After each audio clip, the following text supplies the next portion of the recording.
Morning.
After almost 3 hours of paddling, we decided to stop off at Salt Cod Cafe. We docked at their pier and walked on up, very excited to find lobster rolls, and I opted for the wicked big size iced coffee this morning.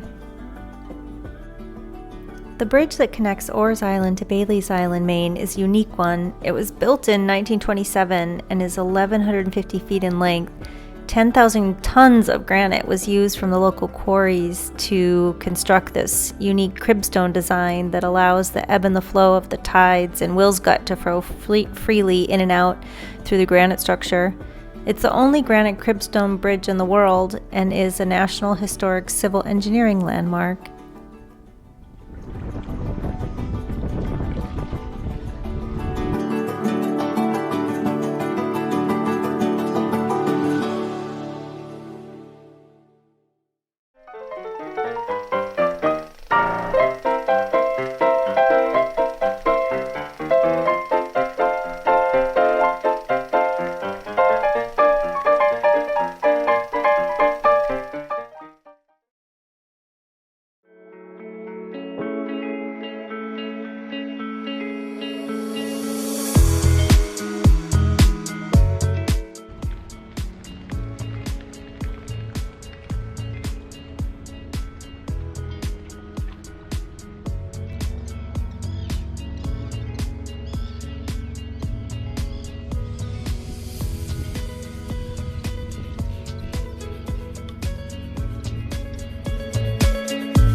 What a paddle this was. As we came around Bigelow Bight and headed across Bald Head Cove to the tip of Small Point, Katie got her first significant experience with refractive waves. This is where onshore swell rolls in and mashes into reverberating waves coming off the coastline, creating haystackers. While this is annoying in big boats, it feels perilous in small craft when you are fully loaded and trying to make distance. Add all the motorboat traffic and their swell, and she was earning her stripes as a sea kayaker. My instructor's mantra came out loud and clear: "Be the rubber ducky." As we made it around Small Point, we had 3.5 nautical miles of open water crossing to Squint Island. It does not take much for the swells to feel massive when your boat is loaded and your horizon line is only 3 to 4 feet off the surface. We dug in and clicked off the distance, Katie ever showing her resilience.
boy, what a treat it is to be this far offshore.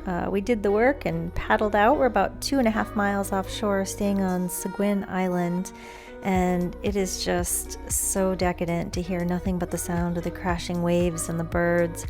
We got up this morning for sunrise. Sunrise is at about 5:30 now, so that meant a 4:30 wake up, but I am never disappointed in a sunrise.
Actually, there was a petition that was sent into the Commonwealth of Massachusetts saying we think there should be a lighthouse here, and they did that in 1786.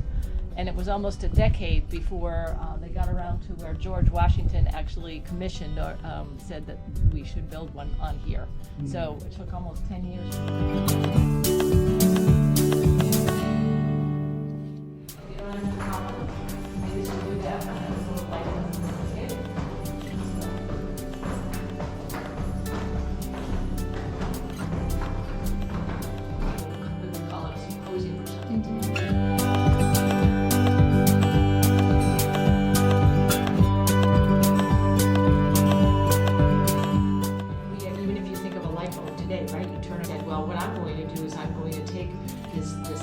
These rays of light that come off, and I'm going to bounce them off of a prism, and I'm going to create a beam.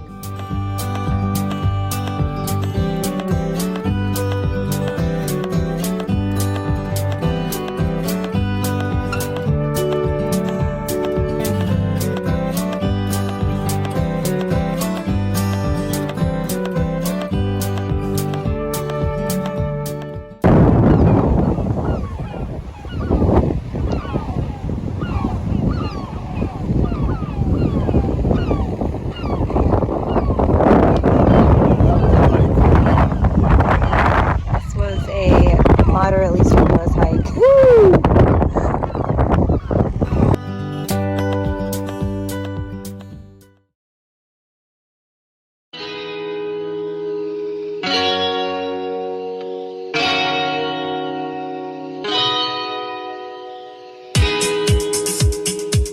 The weather gods had kept us staked out on Seguin for 2 full days, with high winds and small craft weather advisories. We were itching to go, though, so we suited up, packed the boats, and stared at our weather apps until we found a 2-hour window where the wind would decrease.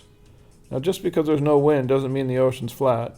We were in it to win it and still had to paddle through 3 to 4 foot seas until we got over to the Kennebec River.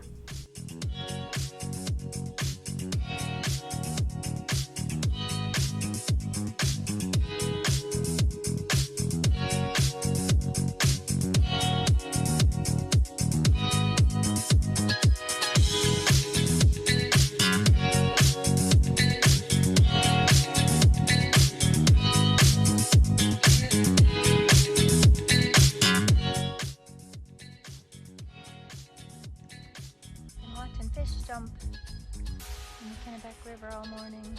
A bunch of fishermen trolled by earlier, but I think they were a little early for these fish. We only had a fishing pole. Where can we get a fishing pole?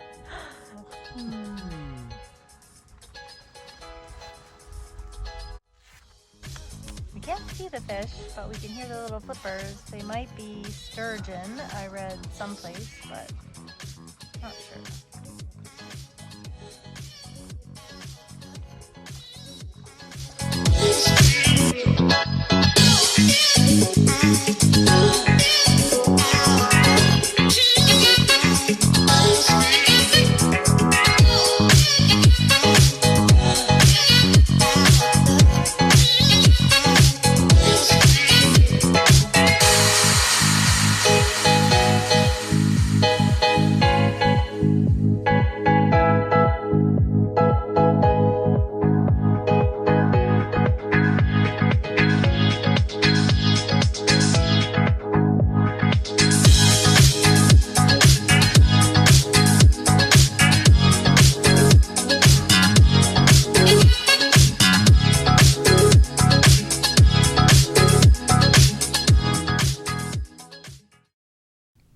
We decided to paddle up the Kennebec River from the Gulf of Maine and then down the Sasano River towards Booth Bay to provide some experience of paddling in currents for Katie.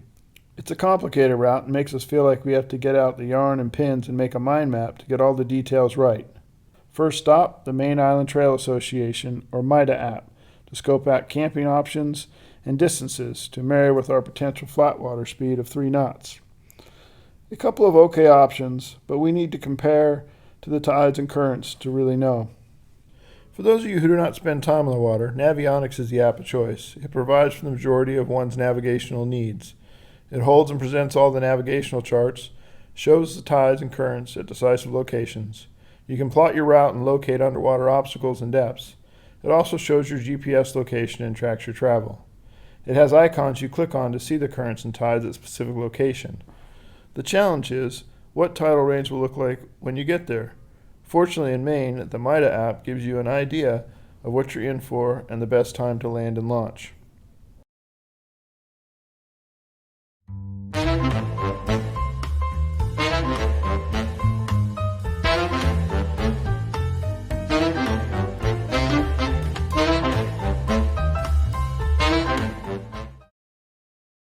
Based on the tides and currents, our plan is for a leisurely morning, aiming for a departure around 11 a.m. Paddle slightly against the current and through slack tide, which will be brief due to the outflow of the river. Work our way up to Bath, find some food and hang out for the tide to shift around 5 p.m. and ride the current down the Sasanoa through Upper Hellgate to Bear Island. We will then have an early morning departure to catch the current through Lower Hellgate and work our way over to Booth Bay. If we stick to our schedule and make our distances, it should be a beautiful couple of days, with the only real unknown being the volume of boat traffic in a more populated area.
Bath. Stopped off at a grocery store. This is our lunch.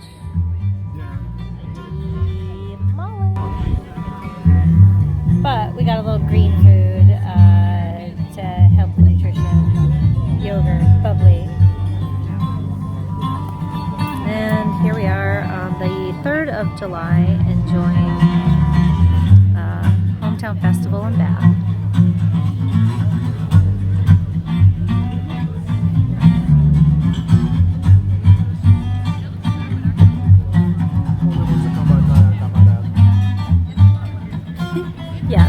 only ones to arrive by kayak. Just behind the main stage, we made our entrance. I did not fall in this time. We had a brief stop at the Maritime Museum earlier, and I made a less than graceful entry into my kayak. It was a floating dock that was kind of rocking with the wake of the passing boats and slamming against another dock, and so kind of took sideways, filled my kayak with water. I got drenched, had to pump out. Yeah, that was less than graceful.